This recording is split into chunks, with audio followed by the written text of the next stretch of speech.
Hello everyone, today's my topic is theory of justice written by Plato। ये प्लेटो की theory है justice की। हम इसमें देखेंगे कि प्लेटो ने जस्टिस की थ्योरी में अपनी जो थ्योरी है वो क्या दी और कौन कौन सी थ्योरीज को उसने रिजेक्ट करके अपने व्यूज़ ऐड करे उसमें। पहले हम प्लेटो की थोड़ी इंट्रोडक्शन करेंगे कि जैसे कि एक प्लेटो तो था, एक इमेजिनरी थिंकर था।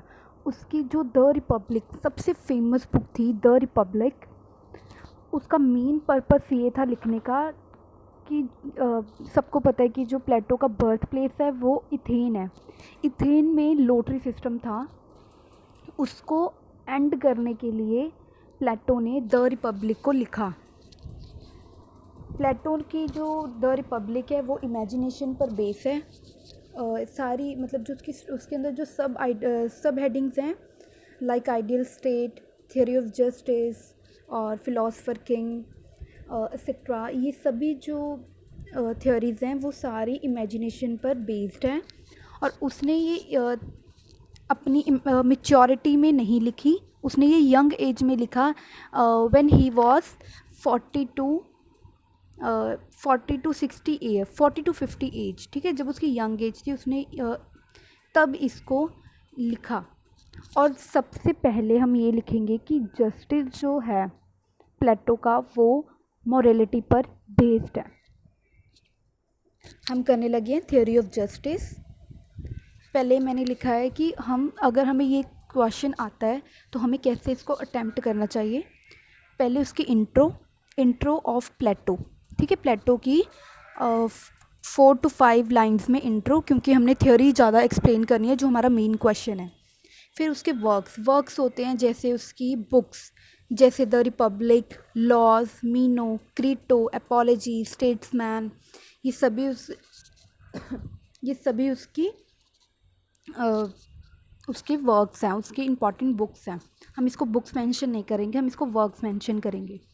उसके बाद आगे उसके इन्फ्लुएंसेस कि किससे प्रभावित होकर उन्होंने इन चीज़ों को लिखा, इन बुक्स को लिखा, ठीक है। फिर आगे उसकी various theories of justice. Various theories होती हैं जो प्लेटो के टाइम से पहले वहाँ पर मौजूद थी, उनको रिजेक्ट करके उन्होंने अपनी प्लेटोनिक थियोरी दी, ठीक है। फिर हम वो लिखेंगे, फिर प्लेटो के फीचर्स लिखेंगे उनकी थियोरी के, फिर उनका criticism, then conclusion.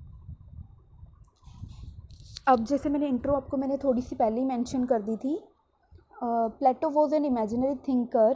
He was one of the greatest idealistic and dialecticians. He was also considered the founder of Western political thought or philosophy. He was widely considered one of the most important and influential individuals in human history. He was as father of idealism. फिर उसके हम works लिखेंगे, the Republic, Laws, Meno, Crito, Statesman, Apology etcetera लिखा है। इसके काफ़ी works हैं, मैं आपको वो भी बता देती हूँ, आप वो भी मेंशन कर सकते हैं। जैसे जॉर्जियस, प्रोटागोरस, फिडो, सोफिस्ट और यूथोफ्रो, ठीक है, ये सभी उसके वर्क्स हैं, ये भी आप मेंशन कर सकते हैं। ये 1 to 11 हैं, बट आपको इसमें से 5 to 6 करने हैं। देन हाँ, उसके आगे इन्फ्लुएंसेस में मैंने पहले लिखा है सॉक्रेट्स जो था वो प्लेटो के गुरु थे, मेंटर थे, जो जिनसे उन्होंने प्रभावित हुए। उनके the concept of virtue is knowledge, जिसका ये मतलब है अगर तुम उसके बारे में फुली नॉलेज्ड हो तो nobody stand in front of you to ask any single question, ठीक है, कोई भी तुम्हारे आगे खड़ा नहीं हो सकता if you are fully knowledged about the thing. Then आ गया सोफिस्ट होते थे वाइज पीपल्स जो प्लेटो के टाइम पर लोगों को एजुकेट करते थे, बट इन रिटर्न वो उनसे मनी लेते थे, जिनको हम आज के टाइम में स्कूल्स भी बोल सकते हैं और ट्यूशन्स भी बोल सकते हैं, ठीक है। ये जस्ट एग्ज़ाम्पल था। हमें इसमें से ये पता लगता है कि सोफिस्ट से वो ऐसे प्रभावित हुए थे। देन आ गया एथेन, जहाँ उनका बर्थ प्लेस था। वहाँ की सोशो इकोनॉमिक कंडीशन से इन्फ्लुएंस होकर उन्होंने एक थ्योरी दी अपनी रिपब्लिक में, कम्युनिज़्म, वो भी हम डिस्कस करेंगे। फिर है स्पार्टा। स्पार्टा जो सिस्टम था, स्पार्टा एक जगह का नाम है जहाँ के एजुकेशन सिस्टम से प्लेटो बहुत ज़्यादा इन्फ्लुएंस हुए और उन्होंने उस अपनी थ्योरी भी बनाई, थ्योरी ऑफ एजुकेशन। वहाँ का उनका सिस्टम उनको ये पसंद आया था कि जहाँ वहाँ के लोगों की जो एजुकेशन सिस्टम था वो स्टेट कंट्रोल था, लोगों के हाथों में, स्टेट के हाथ में था कि लोगों को एजुकेट करना। उसके बाद मैंने थोड़ा ओरिजिन लिखा हुआ है कि जस्टिस का वर्ड कहाँ से आया और उसका मीनिंग क्या है। ये 2 मार्क्स क्वेश्चन में आता है, तो आप लिख सकते हैं इसे। फिर आगे वेरियस थियोरीज़ में है, पहली है ट्रेडिशनल थ्योरी, जिसके सपोर्टर हैं सफालस बोलते हैं justice seems to lie in speaking the truth and paying our debts, ठीक है। और फिर उनकी जो सन है पोलीमार्कस, वो भी यही बोलते हैं justice consist in the giving to each man of what is proper to him. According to him justice is an art that has two conflicting abilities to do good and evil, ठीक है। Then है radical theory के supporter हैं थ्रेसीमेकर्स, जो बोलते हैं justice is the interest of stronger. वो might is right की सिचुएशन को एक्सेप्ट करते हैं, जिसकी लाठी उसकी भैंस, ठीक है। वो बोलते हैं कि जो जस्टिस है वो स्ट्रोंगर का इंटरेस्ट है। देन हम लिखेंगे प्रैग्मेटिज्म थ्योरी। प्रैग्मेटिज्म के सपोर्टर हैं ग्लूकन बोलते हैं justice is the child of fear, ठीक है। वो बोलते हैं कि justice has been termed by Glaucon as necessity of the weaker, ठीक है, जो कमज़ोर लोगों की ज़रूरत। Justice is the self interest of powerful and it is they who create in the society. In 3 theories को प्लेटो रिजेक्ट करता है और अपनी थ्योरी देते हुए ये बोलता है कि जब मैंने इस थ्योरी को लिखना शुरू किया तो मेरे आगे 2 क्वेश्चंस आए। He has discovered the true nature of justice, ठीक है। देन सेकेंड है he has to find the abode of justice.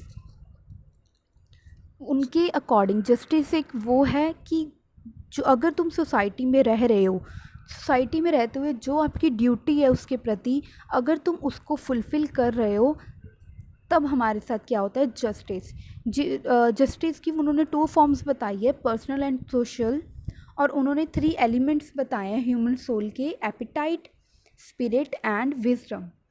जो एपिटाइट क्लास है वो एक प्रोड्यूसिंग क्लास है, हम इसे फार्मर क्लास भी बोल सकते हैं, जिनको शादी कराने की इजाज़त थी, ठीक है, और उनको मनी रखने की इजाज़त थी और प्रॉपर्टी, लेकिन उनके पास राइट टू एजुकेशन नहीं था, वो एजुकेशन नहीं ले सकते थे।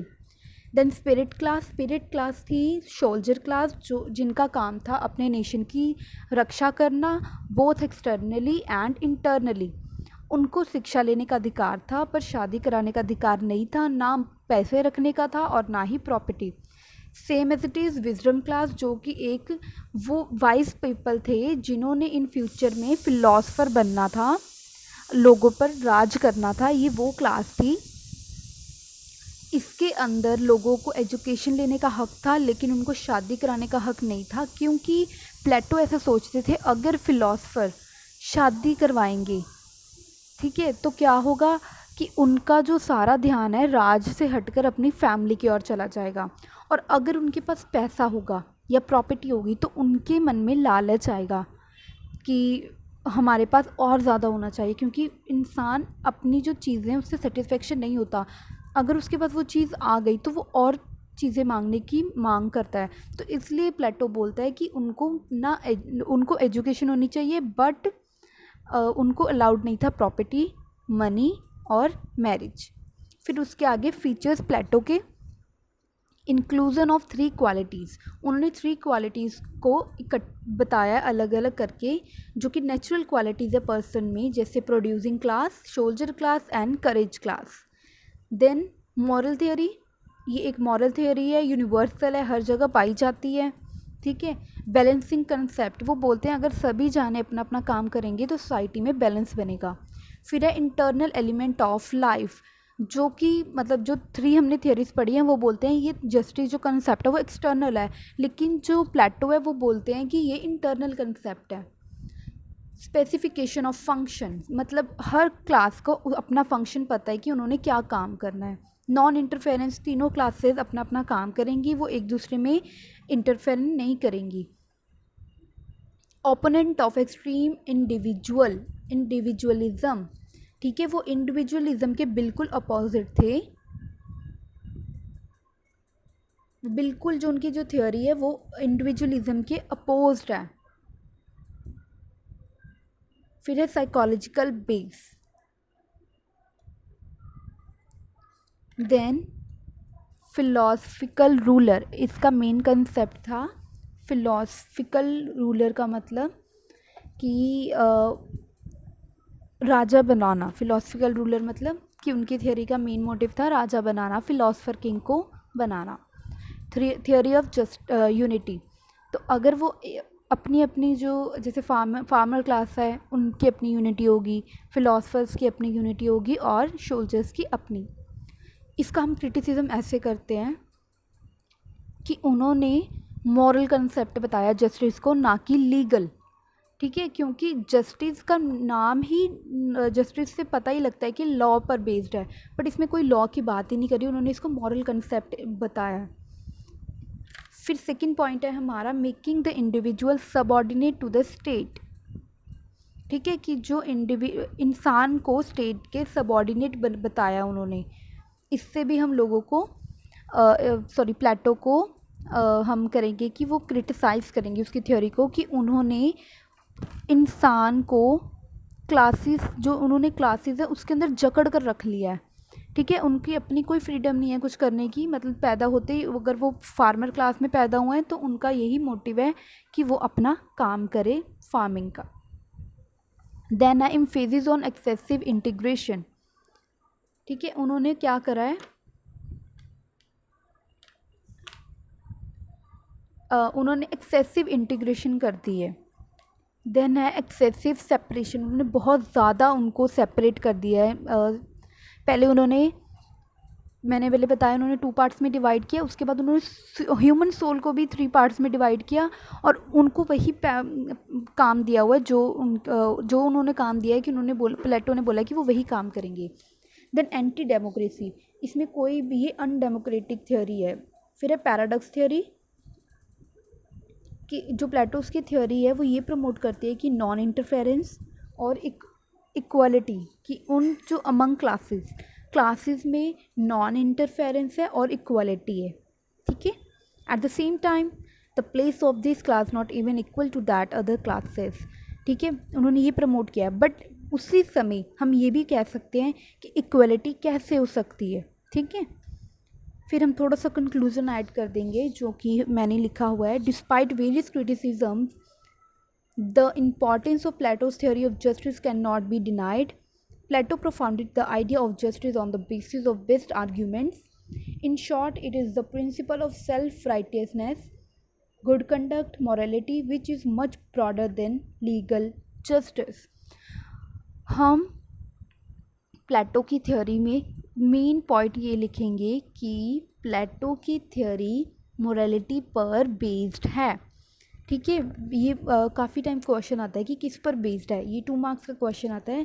Then you can write that Plato's theory of justice is based on morality. ठीक है, जस्टिस जो उनकी थ्योरी है वो मोरालिटी पर बेस्ड है, ना कि लॉ पर। If you have any query about these notes and everything, then you can drop a message on comment box. I will check there. Thank you for watching my channel.